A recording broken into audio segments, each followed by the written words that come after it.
ஏசப்பா யாரு? ரொம்ப நல்லவர். ஆமென். இந்த காலை வேளையில் ஆண்டுடைய வார்த்தைக்குள்ளே கடந்து போவோம். நம்முடைய வேத புஸ்தகத்தை அப்போஸ்தலனாகிய பவுல் தீமோத்தேயுக்கு எழுதின 2ஆம் நிருபம் 4ஆம் அதிகாரம் 16, 17 ஆகிய வாசனங்களை நம்ம வாசிப்போம். நான் முதல் விசை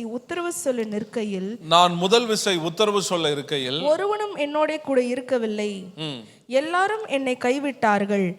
அந்த குற்றம் அவர்கள் மேல் சுமராதிருப்பதாக கர்த்தரோ எனக்கு துணையாக நின்று என்னாலே பிரசங்கம் நிறைவேற்றுகிறதுக்காகவும் புறஜாதியர் எல்லாரும் கேட்கிறதற்காகவும் என்னை பலப்படுத்தினார். சிங்கத்தின் வாயிலிருந்தும் நான் ரட்சிக்கப்பட்டேன். ஹல்லேலூயா, ஹல்லேலூயா. அப்போஸ்தலனாகிய பவுல் சத்துருக்களுக்கு முன்பாக நிற்கும்போது தனக்கு ஏற்பட்டதான அனுபவத்தை குறித்து இந்த வேத பகுதியில் எழுதுகிறதை நாம் பார்க்கிறோம். அவர் சொல்லுகிறார், நான் முதல் விசை உத்தரவு சொன்ன போது ஒருவனும் எனக்கு ஆதரவாக நிற்கவில்லை. அந்த வார்த்தை எல்லாரும் சேர்ந்து சொல்லுங்க. ஒருவனும் எனக்கு ஆதரவாக இருக்கவில்லை, என்னோடு கூட இருக்கவில்லை. எல்லாரும் என்னை கைவிட்டார்கள். எல்லாரும் என்னை கைவிட்டார்கள். நம்ம வாயிலிருந்து அடிக்கடி வர வார்த்தை யார் வாயிலிருந்து வந்திருக்குது? அப்போஸ்தலனாகிய பவுலுடைய வாயிலிருந்தோம்.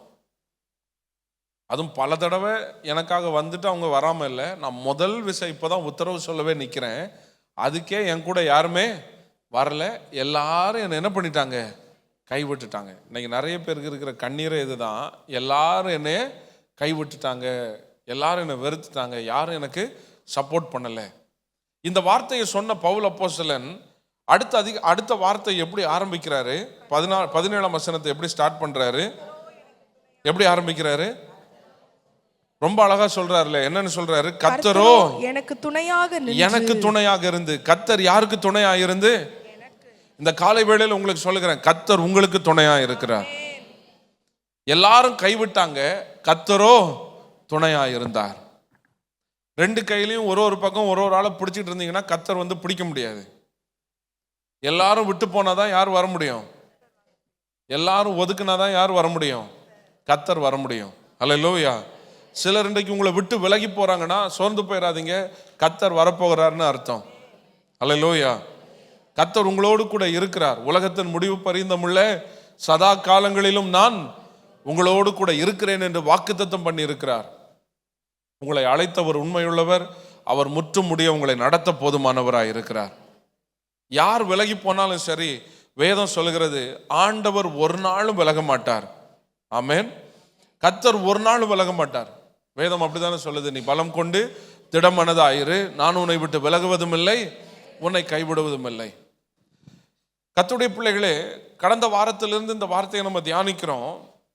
குறிப்பாக சிம்சோனுடைய வாழ்க்கை குறித்து பார்த்தோம். நம்முடைய வாழ்க்கையில் நம்ம கடந்து போகும்போது வேதம் சொல்கிறது பாருங்க. இப்ப நம்ம வாசித்த அந்த வார்த்தையில, கர்த்தரோ எனக்கு துணையாக நின்று புறஜாதியார் எல்லாருடைய கண்களுக்கு முன்பாக என் வாழ்க்கையில் பிரசங்கம் நிறைவேறும்படி செய்து, எல்லாவற்றுக்கும் மேலாக அந்த கடைசி வார்த்தை சொல்லுகிறது, சிங்கத்தின் வாயிலிருந்து நான் ரட்சிக்கப்பட்டேன். எங்க இருந்து ரட்சிக்கப்பட்டேன்?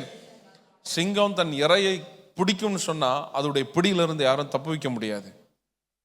ஆனா வேதம் சொல்லுது, கர்த்தர் எனக்கு துணையாய் நிற்கும் போது அந்த சிங்கத்தின் வாயிலிருந்து நான் ரட்சிக்கப்பட்டேன். என்னை குறித்து பேசுறது, எனக்கு விரோதமா காரியத்தை செய்யறது, என்னை எதிர்க்கிறதையே பிழைப்பா வைத்திருக்கிற சிங்க கூட்டத்தின் வாயிலிருந்து நான் ரட்சிக்கப்பட்டேன். இந்த வேத பகுதியில போன வாரத்தில் நம்ம சிம்சோனுடைய வாழ்க்கை குறித்து பார்த்தோம். சிம்சோனுடைய வாழ்க்கையில சிம்சோனுக்கு எதிராக ஒரு சிங்கம் வந்தது. அந்த சிங்கத்தின் வாயை அவன் கிழித்து போட்டான். அவன் கையில் ஒன்றுமில்லாதிருந்தும் கர்த்தருடைய ஆவியானவர் அவன் மேல் பலமாய் இறங்கினபடினாலே அவன் ஒரு ஆட்டுக்குட்டியை கிழிப்பது போல அந்த சிங்கத்தை கிழித்தான் என்று சொல்லி பார்த்தோம். இன்றைக்கு அந்த சிம்சோனுடைய வாழ்க்கையிலிருந்து இன்னும் சில காரியங்களை நாம் கற்றுக்கொள்வது அவசியமா இருக்கிறது. நியாயாதிபதிகள் 14:1 படிங்க. சிம்சோன் திம்னாத்துக்கு போய் திம்னாத்திலே பெலிஸ்தரின் குமாரத்திகளில் ஒரு பெண்ணை கண்டு திரும்ப வந்து தன் தாயையும் தகப்பனையும் நோக்கி, திம்னாத்திலே பெலிஸ்தரின் குமார்த்திகளில் ஒரு பெண்ணை கண்டேன், அவளை எனக்கு கொள்ள வேண்டும் என்றான். அப்பொழுது அவன் தாயும் அவன் தகப்பனும் அவனை நோக்கி, நீ போய் விருத்திரசேதனம் இல்லாத பெலிஸ்தரிடத்தில் ஒரு பெண்ணை கொள்ள வேண்டியது என்ன?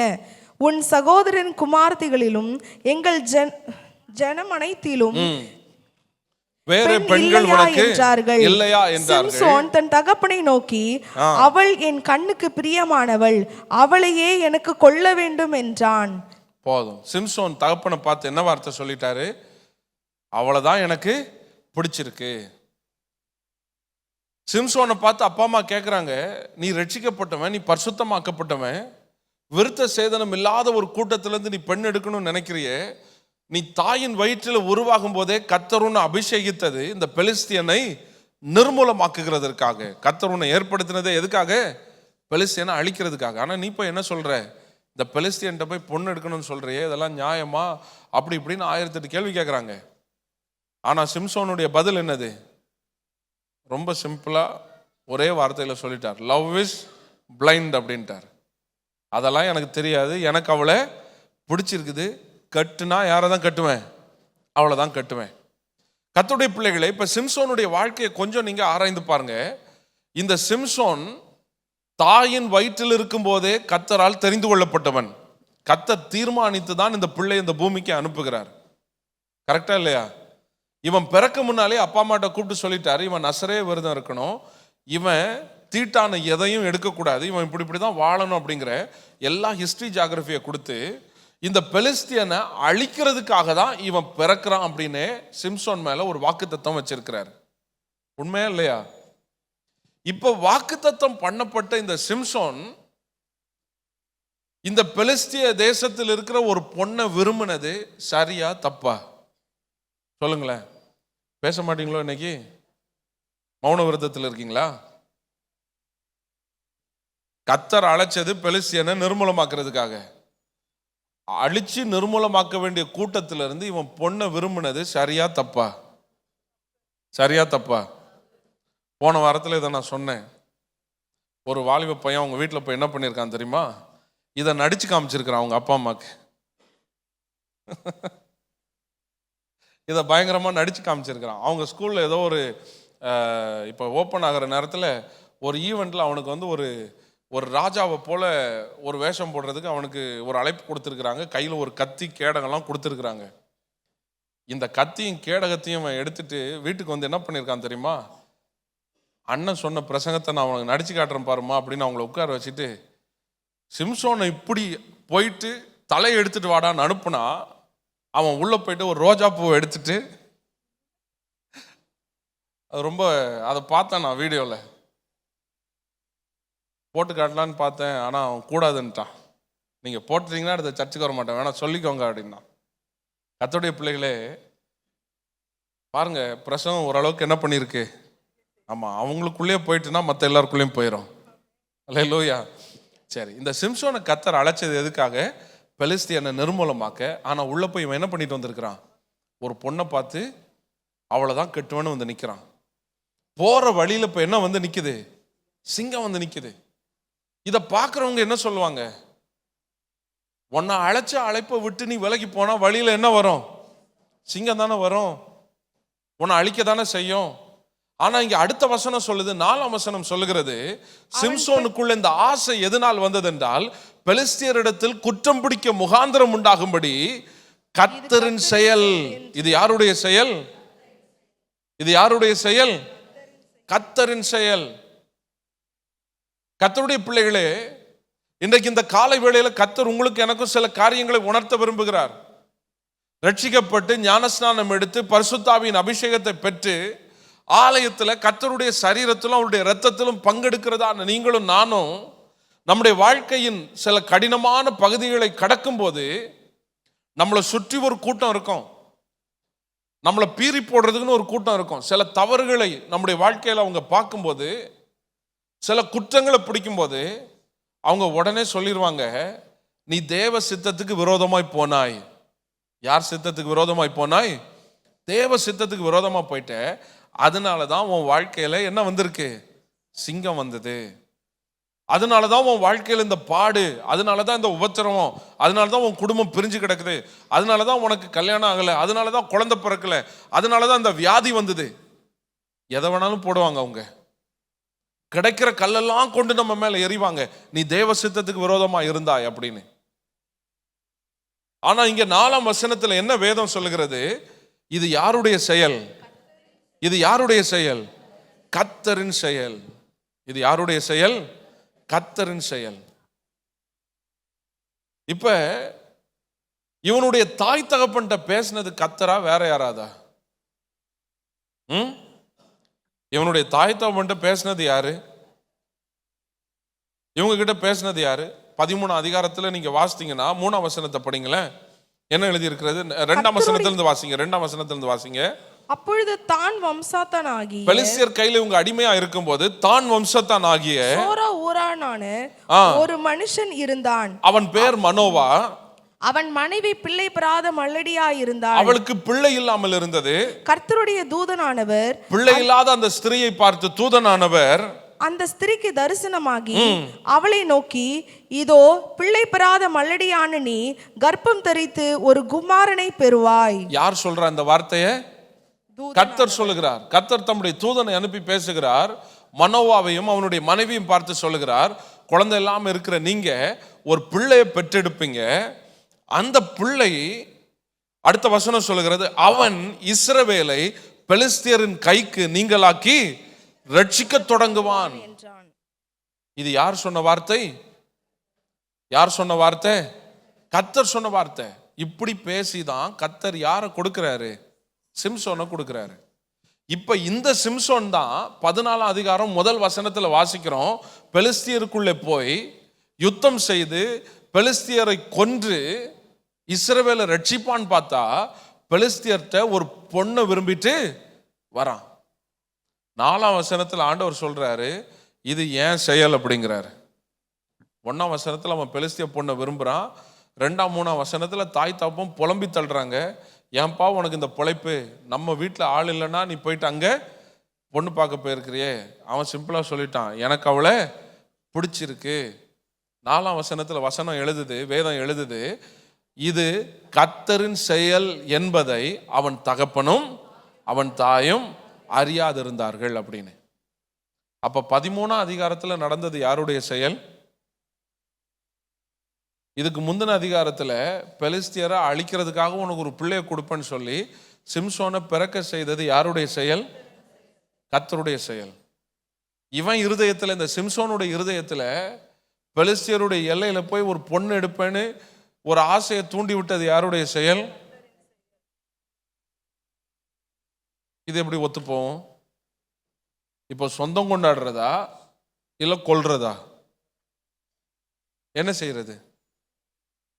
இது ரெண்டுமே யாருடைய செயல்? கர்த்தரின் செயல்.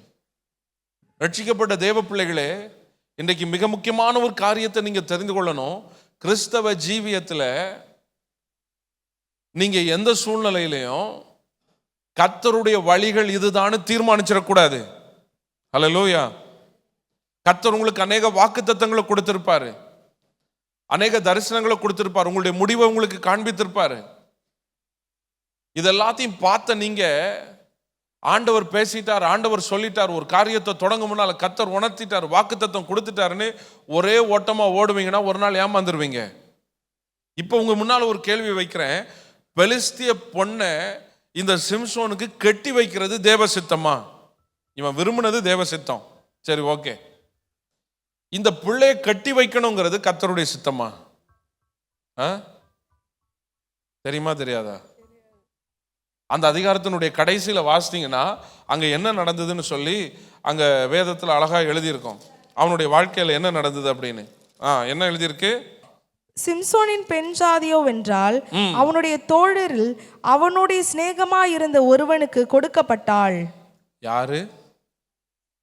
என் பார்வைக்கு மிகவும் அழகானவளா இருக்கிறாள், அவளைதான் கல்யாணம் பண்ணுவேன்னு போன அந்த பொண்ணை அவன் தகப்பன் யாருக்கு கொடுத்துட்டான்? வேற யாருக்காவது கொடுத்துருந்தா பரவாயில்ல, யாருக்கு கொடுத்துட்டான்? இந்த சிம்சோனுடைய ஃப்ரெண்டுக்கு கொடுத்துட்டான். யாருக்கு? சிம்சோனுடைய ஃப்ரெண்டுக்கு. வெறுப்பேத்துற மாதிரி இல்லை, இதெல்லாம் வெறுப்பேத்துற மாதிரி இல்லை. சிம்சோனை உருவாக்குனது பெலிஸ்தியனை அழிக்கிறதுக்காக. சிம்சோனுக்குள்ள பெலிஸ்திய தேசத்தில் இருக்கிற ஒரு பெண்ணின் மேல விருப்பத்தை தூண்டினது தேவ செயல். ஆனா அந்த பிள்ளை கட்டி வைக்கிறது தேவ செயலான்னு கேட்டா தேவ செயல் இல்லை. ஆசையை கொடுத்தது கர்த்தர் தான். போய் தாலியை கட்டிட்டான்னு வைங்க, அடுத்து என்ன ஆகும்? லவ் பண்ற பையங்க வருவாங்க சில நேரம். ஒரு பையன் ஒரு நாள் என்கிட்ட வந்தான், இப்படி வந்து அண்ணா ஒரு வசனம் கொடுங்க அப்படின்னா. எனக்கு ஏதோ ஒரு ப்ராமிஸ் வேர்ஸ் வேணும், நான் மனசில் ஒன்று நினச்சிருக்கிறேன், எனக்கு ஒரு வாக்குத்தத்தம் வேணும், நீங்கள் கொடுங்க அப்படின்னா. நான் அப்படிலாம் தரமாட்டேன் அப்படின்னு.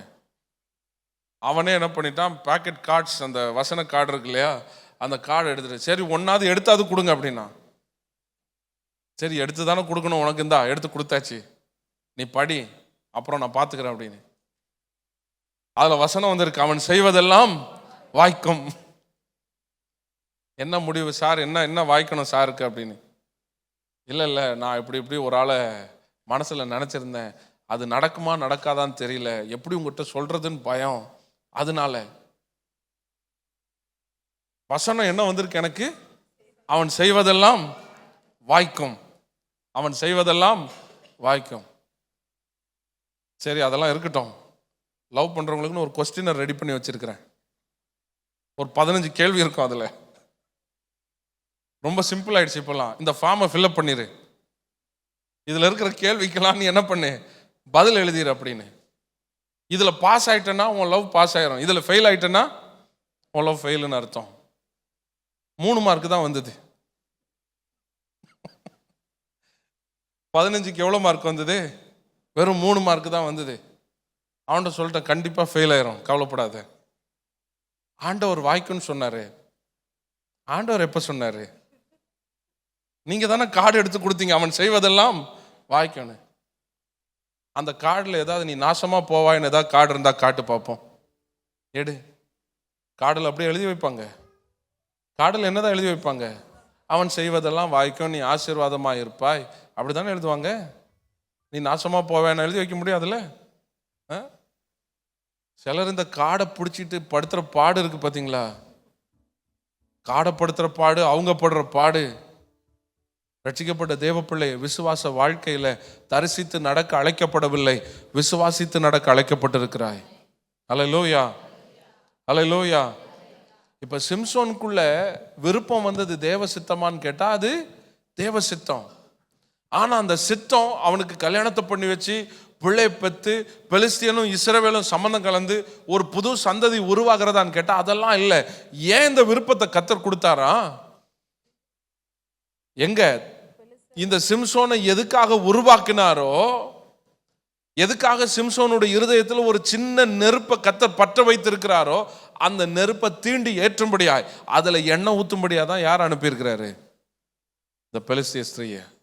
அல்லேலூயா, அல்லேலூயா. நான் பாட்டுக்கு போனேன். சிம்சோன் என்ன நினச்சா தெரியுமா? நான் பாட்டுக்கு போனேன், போகிற வழியில் சிங்கம் வந்தது, ஒரே அடியாக என்ன பண்ணிட்டேன், கிழிச்சிட்டேன் வாயே. கர்த்தருடைய ஆவி பலமாக இறங்கினதுனால அதை நான் செய்தேன். ஒருவேளை ஆண்டவருக்கு விருப்பம் இல்லாமல் இருந்திருந்தா நான் எப்படி வாயை கிழிச்சிருக்க முடியும்? நான் எப்படி மேற்கொண்டிருக்க முடியும்? இப்படிலாம் கேள்வி கேட்டால் ஏமாந்து போயிடுவோம். இன்னைக்கு இந்த காலை வேளையில் ஆண்டவர் நமக்கு உணர்த்த விரும்புகிற காரியம் என்ன தெரியுமா? விசுவாச ஓட்டத்தை தொடங்கின நீங்க உங்க ஓட்டத்தினுடைய முடிவு வரையிலும் கர்த்தரின் சத்தத்தை கேட்டுக்கிட்டே இருக்கணும். ஹல்லேலூயா. Learn to listen his voice till the end. கடைசி செகண்ட் வரைக்கும். ஸ்தேவானை குறித்து வேதம் சொல்லுகிறது, ஸ்தேவானை கல்லெறியும் பொழுது அவனுடைய கண்கள் கர்த்தரை நோக்கி பார்க்கிறது. ஹல்லேலூயா. ஸ்தேவானுடைய கண்கள் யாரை பார்க்குது? ஆண்டவரை நோக்கி பார்க்குது. கடைசி செகண்ட் ஆண்டவருடைய சத்தத்தை கேட்டுக்கிட்டே போகிறார். ரட்சிக்கப்பட்ட தேவ பிள்ளைகள் உங்க ஓட்டமும் அப்படிதான் இருக்கணும். கர்த்தர் அதை எதிர்பார்க்கிறார். ஹல்லேலூயா. ஆபிரகாம்கிட்ட ஆண்டவர் பேசினார். வார்த்தையை கேட்கலன்னா என்ன ஆகுங்கிறத பாருங்க. ஆபிரகாம்கிட்ட ஆண்டவர் பேசுறார். ஆதியாகமம் 12 அதிகாரம் 1ஆம் வசனத்தை எடுத்து வாசிங்களேன். ஆண்டவர் என்ன பேசுகிறார் ஆபிரகாம்கிட்ட? கர்த்தர் ஆபிரகாமை நோக்கி நீ உன் தேசத்தையும் உன் இனத்தையும் இனத்தையும் உன் தகப்பனுடைய வீட்டையும் விட்டு புறப்பட்டு நான் உனக்கு காண்பிக்கும் தேசத்துக்கு போ. நான் உன்னை பெரிய ஜாதியாக்கி உன்னை ஆசீர்வதித்து உன் பெயரை பெருமைப்படுத்துவேன். நீ ஆசீர்வாதமாய் இருப்பாய். உன்னை ஆசீர்வதிக்கிறவர்களை ஆசீர்வதிப்பேன், உன்னை சபிக்கிறவனை சபிப்பேன். பூமியில் உள்ள வம்சங்கள் எல்லாம் உனக்குள் ஆசீர்வதிக்கப்படும் என்றார். கர்த்தர் ஆபிரகாமுக்கு சொன்னபடியே அவன் புறப்பட்டு போனான். லோத்தும் போதும். தனிமையில் இருந்த மனுஷனை 75வது வயசுல ஆண்டவர் கூப்பிட்டு அவன்கிட்ட சொல்லுகிறாரு, நான் உன்னை ஆசீர்வதித்து உன் சந்ததியை பெருக பண்ணுவேன், நீ ஆசீர்வாதமா இருப்பா. இந்த வார்த்தையை சொன்ன உடனே 4ஆம் வசனம் எழுதுகிறது, கர்த்தர் சொன்னபடியே ஆபிரகாம் புறப்பட்டு போயிட்டாரு. ஆபிரகாம் புறப்பட்டாச்சு. என்ன வாக்குத்தத்தம்? உன்னை ஆசீர்வதித்து உன்னை பெரிய ஜாதியாய் மாற்றுவேன். ஒரு பிள்ளைக்கு வழி இல்லாமல் இருந்த மனுஷன்ட்ட ஆண்டவர் இதை சொல்லி அழைக்கிறாரு. ஆண்டவர் அழைச்ச வாக்குத்தத்தத்தை நம்பி இந்த மனுஷனும் புறப்பட்டு வந்தாச்சு. போகிற வழியில சில நாட்கள் சென்ற பின்பு கர்த்தர் ஆபிரகாமோடு பேசுகிறார். ஆண்டவர் ஆபிரகாமோடு பேசி அவனுக்கு சொல்லுகிறார், வாக்குத்தத்தத்தை புதுப்பித்து கொடுக்கிறார். ஏறக்குறைய 99வது வயதா இருக்கும் பொழுது கர்த்தர் மறுபடி அவனை சந்திக்கிறார். ஆதியாகமம் 17ஆம் அதிகாரம் 1ஆம் வசனத்துல வாசித்தீங்கன்னா, ஆபிரகாம் 99 வயதான போது கர்த்தர் ஆபிரகாமுக்கு தரிசனமாகி, நான் சர்வ வல்லமையுள்ள தேவன், நீ எனக்கு முன்பாக நடந்து கொண்டு உத்தமனாயிரு, நான் உனக்கும் எனக்கும் நடுவாக என் உடன்படிக்கை ஏற்படுத்தி உன்னை மிகவும் திரளாய் பெருக பண்ணுவேன் அப்படின்னு சொல்றாரு. அடுத்தது ஆபிரகாம் என்ன பண்றாருன்னா, பேரை மாத்துறாரு. ஆபிராம்னு உன் பேரு நீ சொல்லப்படாம உன் பேர் என்ன பண்ணப்படும்? ஆபிரகாம் என்று சொல்லப்படும். நீ ஜாதிகளுக்கு தகப்பனாய் மாறுவாய். அவ சாராய்னு சொல்லப்படாம சாராள் என்று அழைக்கப்படுவா. ஜாதிகளுக்கு அவள் தாயாய் மாறப்போகிறாள். இதெல்லாம் சொன்ன உடனே ஆபிரகாமும் சாராளும் நகைத்தார்கள். ஏற்கனவே என்ன வயசு ஆயிடுச்சு? 99 வயசு ஆயிடுச்சு. அவளுக்கு 90 ஆயிடுச்சு. கிழவனும் கிளவி ஆயிட்டோம். 75ல சொன்னதே தப்பு, ஏதோ நம்பி வந்தோம். இப்ப எப்போ வந்து சொல்றீங்க? ஆனா ஆண்டவர் என்ன சொன்னார்னா, அடுத்த வருஷம் உற்பவ காலத்துல இந்த நேரத்துல உன் கையில நீ பிள்ளையோடு இருப்பாய். அல்லேலூயா. ஆபிரகாமுக்கு ஆண்டவர் வாக்குத்தத்தம் கொடுக்கிறார். அடுத்த வருஷம் இந்த நாளை நீ நினைத்து பார்க்கும்போது உன் கையில நீ பிள்ளையோட நிப்ப அப்படின்னு. இந்த வாக்குத்தத்தத்தை ஆண்டவர் கொடுத்த உடனே ஆபிரகாமுக்குள்ள பயங்கர சந்தோஷம். பிள்ளை பிறந்தாச்சு. ஈசாக்கு வளருகிறான். எல்லாமே அப்படி ஸ்மூத்தா போயிட்டே இருக்கு. இப்ப 22ஆம் அதிகாரத்தை நீங்க வாசித்தீங்கன்னா 1ஆம் வசனம் சொல்லுது, இந்த காரியங்கள் நடந்த பின்பு கர்த்தர் ஆபிரகாமை சோதித்தார். எப்படி எனில், அவர் அவனை நோக்கி ஆபிரகாமே என்றார். அவன் இதோ அடியேன் என்றான். அப்பொழுது அவர், உன் புத்திரனும் ஏகசுதனும் உன் நேசகுமாரனாகிய ஈசாக்கை நீ இப்பொழுது அழைத்துக் கொண்டு மோரியா தேசத்துக்கு போய் அங்கே நான் உனக்கு குறிக்கும் மலைகள் ஒன்றின் மேல் அவனை தகன பலியாக பலியிடு என்றார். என்ன சொல்றாரு? 12ஆம் அதிகாரத்துல உன்னை ஆசீர்வதித்து உன்னை பெருக பண்ணுவேன்னு சொன்னது யாரு? கர்த்தர். அடுத்தது இடைப்பட்ட நாள்ல ஆபிரகாமுடைய மனசு எலியேசர் மேல போகுது. ஆனா ஆண்டவர் சொன்னார், இல்ல அவன்லாம் கிடையாதுன்ட்டாரு. பின்னால வந்து சாராள் ஆகார குடும்பத்துக்குள்ள திணிக்கிறா. ஆகாரின் மூலமா இப்போ ஒரு பிள்ளை பிறக்கிறது, இஸ்மவேல். ஒரு கட்டத்தில் ஆண்டவர் சொல்லிட்டாரு, இந்த இஸ்மவேல் உன் பிள்ளை கிடையாது, இவனை என்ன பண்ணிரு, அனுப்பிடு, ஆகார துரத்திரு அப்படின்ட்டாரு. அன்னைக்கு வீட்டை விட்டு வெளியே போன ஆகாரையும் இஸ்மவேலையும் அதுக்கப்புறம் ஆபிரகாம் பார்க்கவே இல்லை. ஆபிரகாமுடைய எக்ஸ்பீரியன்ஸை பாருங்க. இஸ்மவேலை தம் பிள்ளைன்னு நினைச்சு அப்படி ஆசையா வளர்த்தப்ப ஆண்டவர் திடீர்னு பிடுங்கிட்டாரு. அவனை வெளியே அனுப்பிடு, அவன் கிட்ட இருக்கக்கூடாதுன்னு சொல்லிட்டாரு. அன்னையிலிருந்து இன்னைக்கு வரைக்கும் ஆபிரகாம் யாரை பார்க்கல? இஸ்மவேலை பார்க்கல. அவனுக்கு என்ன ஆச்சுன்னு யாருக்கு தெரியாது? ஆபிரகாமும் தெரியாது. இந்த இஸ்மவேலை நினைச்சு ஆபிரகாம் தினம் அழுதுருப்பாரா இல்லையா? அழுதுருப்பார்ல. ஒரு முறை சாப்பிடும் போது மனசுல என்ன தோணி இருக்கும்? அவன் சாப்பிட்டானா இல்லையா தெரியலையே. இந்த கண்ணீரோடு இருக்கிற தகப்பனுக்கு இப்ப இருக்கிற ஒரே ஆறுதல், கர்த்தர் கொடுத்த வாக்குத்தத்தத்தின்படி பெற்றுக்கொண்ட இந்த ஈசாக்கு.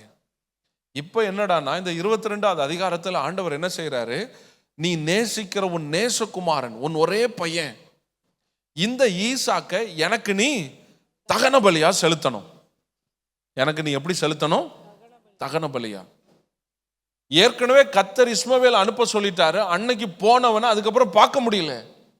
அவனாவது ஏதாவது ஒரு மூலையில உயிரோட இருக்கானா தெரியும். ஆனா இப்ப இவனை என்ன கேட்கிறாரு? என்ன கேட்கிறாரு? தகன பலி. லேவியராகமத்தை படிச்சு பாருங்க, தகன பலி எப்படி செலுத்தணும்னு எழுதப்பட்டிருக்கு.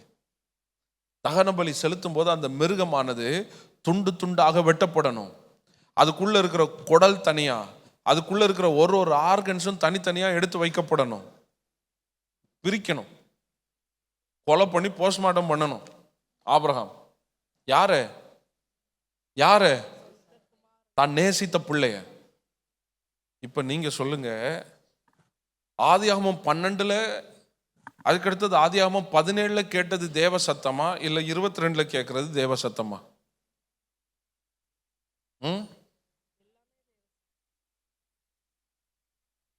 ஸ்கூல் படிக்கிறப்ப மேட்ச் த ஃபாலோயிங்னு ஒன்று படிச்சிருப்போம். ஒரு பக்கம் கேள்விகள் கொடுத்துருக்கோம், இன்னொரு பக்கம் ஆன்சர் மாற்றி மாற்றி இருக்கும். நம்ம என்ன பண்ணணும்? ரிலேட் பண்ணணும். இப்போ ஆதியாகமம் 12 அங்கே எழுதிட்டு, ஆதியாகமம் 22 ஒரு பக்கம் எழுதிட்டு, இன்னொரு பக்கம் பிரியமானவனே உன் ஆத்துமா வாழ்வது போல எல்லாவற்றிலும் வாழ்ந்து சுகமா இரு அப்படின்னு சொல்லி இப்போ நம்மகிட்ட வச்சுட்டா, 12 எது கூட லிங்க் பண்ணுவோம்? பிரியமானவனையோட லிங்க் பண்ணுவோமா இல்லை தகன பலி கூட லிங்க் பண்ணுவோமா? எதோட லிங்க் பண்ணுவோம்? ஆனா ஆண்டவர் யாரோட லிங்க் பண்றாரு? எதோட லிங்க் பண்றாரு? இதை பார்க்க ஏதோ மாத்தி மாத்தி பேசுற மாதிரி இல்லை? அப்படித்தானே இருக்கு. பக்கத்துல பார்த்து சொல்லுங்க, அப்படிதான் பேசுவார். எப்படிதான் பேசுவாரு? ஆண்டவர் இதை தான் பேசுவாருன்னு நீங்களே நினைச்சீங்கன்னா ஏமாந்துருவீங்க. ஆண்டவர் பேச வேண்டியதை ஆண்டவர் மட்டும்தான் பேசணும். அல்லேலூயா. சிம்சோனா இருந்தாலும் சரிதான், ஆபிரகாமா இருந்தாலும் சரிதான், யாரா இருந்தாலும் சரிதான், கர்த்தர் பேச வேண்டிய இடத்துல கர்த்தர் இப்படிதான் பேசுவாருன்னு நீங்க தீர்மானம் பண்ணுவீங்கன்னா ஏமாற்றம் அடைவீர்கள். எதை எப்படி பேசணும், எங்க பேசணும், என்ன பேசணுங்கிறத அவர் அறிந்திருக்கிறார். அல்லேலூயா. He knows everything. அவர் சகலத்தையும் அறிந்தவர். அல்லேலூயா. ஏசா 55ல எழுதிட்டாரு, உன் நினைவுகள் என் நினைவுகள் அல்ல, உன் வழிகள் என் வழிகள் அல்ல. பூமியை பார்க்கலும் வானம் எவ்வளவு உயர்ந்ததோ உன் நினைவுகளை பார்க்கலும் என் நினைவுகளும், உன் வழிகளை பார்க்கலும் என் வழிகளும் அவ்வளவு உயர்ந்ததா இருக்கிறது. கண்டே பிடிக்க முடியாது. விசுவாச ஓட்டத்தில் ஒரு செகண்ட் ஆண்டவருடைய சத்தத்தை ஒரு தடவை ஒரு காரியத்தை ஆரம்பிக்க போறேன், ஆண்டவரே பேசும், வாக்குத்தத்தம் கொடும், ஒரு வார்த்தையை கொடுத்துருவாரு. வார்த்தையை கொடுத்துட்டாருங்கிறதுக்காக அந்த வார்த்தையை ஃப்ரேம் பண்ணி வீட்டில் மாட்டி வச்சுட்டு தினந்தோறும் அந்த வார்த்தையை நான் படிச்சுக்கிட்டு என் ஓட்டத்தை ஓடிடலாம்னு நினைச்சேன்னா ஏமாந்து போயிடுவேன். அல்லேலூயா. அல்லேலூயா. அவர் எங்கேயுமே ஒரு முறை பேசுவேன் என்று சொல்லலை, அவர் அனுதினமும் பேசுகிறவர். ஆமென். இப்போ ஆபிரகாம்கிட்ட இந்த வார்த்தையை சொன்னோன்னே ஆபிரகாமுடைய ஆட்டிடியூட் எப்படி இருக்கு பாருங்களேன். வாசித்து பாருங்க, அடுத்த வசனம் 2ஆம் வசனம் சொல்லுது. சாரி, 3ஆம் வசனத்தில் எழுதி இருக்கு பாருங்களேன். ஆபிரகாம் அதிகாலையில் எழுந்து. எப்பொழுது எழுந்து? அதிகாலையில். எப்பொழுது எழுந்து? அதிகாலையில். என்ன செய்ய போறாரு? பிள்ளைய பலி செலுத்த போனோம். இந்த நாள் ஃபுல்லா டைம் இருக்கு, எப்போனாலும் நிறைவேற்றலாம். சாயந்தரமா போவோன் இருந்தாரா? எப்ப? அதிகாலையில. முதலாவது கர்த்தர் சொன்னதை செஞ்சிருவோம். முதலாவது ஆண்டவர் சொன்னதை செய்வோம். இன்னைக்கு ஒரு நாள் தான் ஈசாக்கு என் பக்கத்தில் இருக்க போறான், அவனை கொஞ்ச நேரம் கட்டி பிடிச்சி தூங்குவோம். அதெல்லாம் இல்லை. காலையில பிள்ளையை தட்டி எழுப்புறான், எந்திரிப்பா போனோம். சாரா, அங்க சாராளை பத்தி எழுதப்படவே இல்லை பாருங்களேன். நான் நினைக்கிறேன் சாராள் இன்னும் தூங்கிட்டே இருந்திருப்பான்னு. வயசாச்சு இல்லையா அவங்களுக்கும்? அவன் எந்திரிக்க முன்னாடியே எழுப்புறாரு, வா நம்ம போவோம். எங்க போனோம்? தகன பலி செலுத்தணும். கழுதை ஆயத்தப்படுத்தியாச்சு, கட்டைகளை பிளந்தாச்சு, வேலைக்காரர்களை கூப்பிட்டாச்சு, பையனை கையில பிடிச்சாச்சு. போகிற வழியில இந்த பிள்ளை ஆபிரகாமை பார்த்து கூப்பிடுகிறான், தகப்பனே அப்படின்னு கூப்பிடுகிறான். ஆபிரகாம் என் மகனே என்கிறான். என்னப்பா? எல்லாம் இருக்கு அப்பா, ஆட மறந்துட்டோம் பாருங்க. தகப்பனுடைய இருதயம் எப்படி துடிச்சிருக்கும் யோசித்து பாருங்களேன். எப்படி துடிச்சிருக்கும், மனசுல நினைத்திருப்பான், அந்த ஆடே நீதான்ப்பா, கர்த்தருடைய பர்வதத்தில் பார்த்து கொள்ளப்படும், கர்த்தர் பார்த்து கொள்வார், நீ வா. மலைக்கு மேல போயாச்சு, மலைக்கு மேல ஏறியாச்சு. மலையில ஏறின பிறகு இப்ப இந்த ஆபிரகாம் இந்த பிள்ளையை என்ன செய்துட்டான்? விறகு அடுக்கி, பலிபீடத்தை கட்டி விறகு அடுக்கி கட்டைகளை போட்டு அதுக்கு மேல இந்த பிள்ளைய படுக்க வச்சு கட்டிட்டான். பிள்ளைய கட்டியாச்சு. யார் சொன்னனால? ஏதாவது ஒரு இடத்துல ஆதியாகமம் 12 அப்படி பேசுனீங்களே ஆண்டவரே, 17 திரும்ப கூட இப்படி பேசுனீங்களே ஆண்டவரே, இப்ப இப்படி பேசுறீங்களே. ஏதாவது ஒரு இடத்துல சந்தேகப்பட்டு ஒரு கேள்வி கேட்டானா? இல்ல பேசுறது நீங்க தானான்னு ஒரு கேள்வி கேட்டானா? கேட்கவே இல்லை. he was very confident, ரொம்ப கான்ஃபிடென்ட். ஏன்னா தேவ சத்தத்தை அறிந்த மனுஷன் அவன். மிமிக்ரிலாம் பண்ணா கூட கண்டுபிடிச்சிருவான். இது கர்த்தர் சத்தம்னு யாருக்கு நல்லா தெரிஞ்சிருக்கு? ஆபிரகாமுக்கு நல்லா தெரிஞ்சிருக்கு. அவ்வளோ நல்லா தெரிஞ்சனால இப்ப பாருங்க, ஒரு குரூஷியலான டைம், ஒரு எமோஷனலான டைம். இப்ப பலிபீடத்துல எல்லாத்தையும் கட்டி அப்படி இவனை படுக்க வச்சு தன் குமாரனை வெட்டும்படி தன் கையை நீட்டி கத்தி எடுத்தாச்சு. கையில கத்தி எடுத்து ரெடியா இருக்கிறான். இப்ப எப்படி இந்த பலி செலுத்துவான்னு நினைக்கிறீங்க? பொறுமையா வெட்டுவானா? பார்த்து பார்த்து வெட்டுவானா? ஈசாக்கு கழுத்தை கொஞ்சம் திருப்பு, பொறுமையா அறுத்துடுறேன் அப்படியா? எப்படி வெட்டியிருப்பான்? கண்ணை மூடிட்டு அதை பார்க்க முடியுமா அந்த கொடூரத்தை? இது எவ்வளோ எமோஷனலான ஒரு டைம் பாருங்களேன். ஆபிரகாமுக்குள்ள அப்போஸ்தலனாகிய பவுல் இதை குறித்து எபிரேயர்ல எழுதுகிறாரு.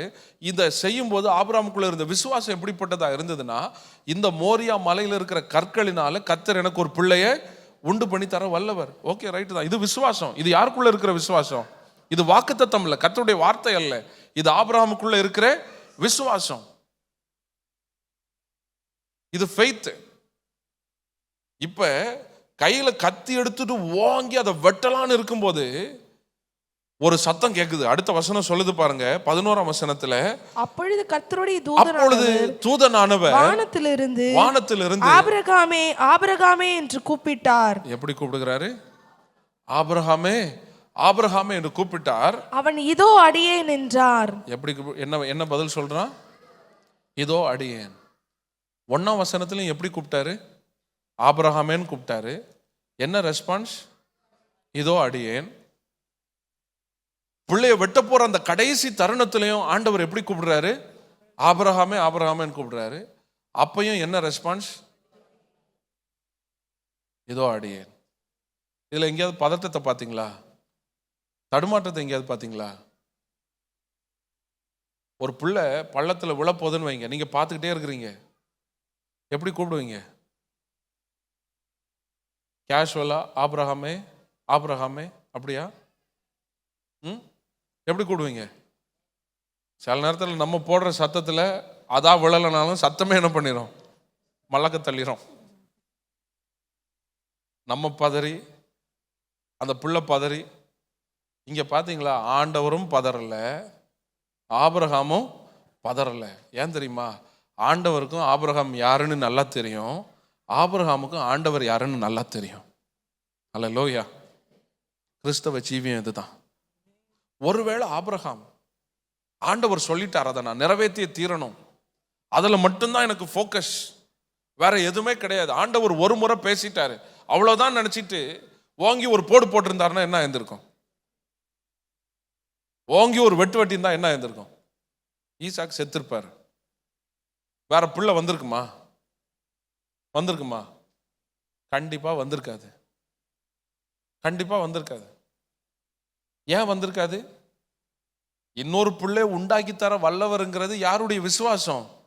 ஆபிரகாமுடைய விசுவாசம். தேவ சித்தமோ தேவ திட்டமோ அது அல்ல. அப்ப தேவ சித்தம் தேவ திட்டத்தின் பாதையில நீங்க நடக்கணும்னு சொன்னா ஒவ்வொரு நாளும் தேவ சத்தத்தை கேட்கணும். மிஷன் மாறாது. அதாவது தரிசனம் உங்க மேல வச்ச தரிசனம் என்ன பண்ணாது? மாறாது. அதுல மாற்றம் கிடையாது, அதுல மாற்றம் கிடையாது. ஆனா நடக்கிற பாதை இருக்கு பாருங்க, அந்த பாதையில வித்தியாசங்கள் உண்டு. அல்லேலூயா, அல்லேலூயா. இதை ரட்சிக்கப்பட்ட பிள்ளைகள் உணர்ந்து கொள்ளணும். விஷன் ஆண்டவர் மாத்தல. விஷன் என்னது? ஆண்டவர் சொன்னார், தேசத்தை இனத்தை தகப்பன் வீட்டை விட்டு நான் காண்பிக்கும் தேசத்துக்கு போ. ஊரை மாத்தினாரா? கடைசி வரைக்கும் கானானுக்கு பதிலா வேற ஒரு ஊரை உனக்கு தரேன் அப்படி மாத்தினாரா? அதெல்லாம் மாத்தல, அதெல்லாம் மாறல. ஆனா இந்த பாதையில, இந்த விசுவாச பாதையில நடக்கும்போது ஒரு காரியத்தை ஆண்டவர் உணர்த்திட்டே இருக்கிறாரு. நீ எதற்கு உன்னை பக்குவப்படுத்தி கொள்ள வேண்டுமானால் ஒரு முறை தேவ சத்தத்தை கேட்டுட்டேன் அப்படின்னு இருக்கக்கூடாது, ஒவ்வொரு நாளும் கேட்கணும். அல்லேலூயா.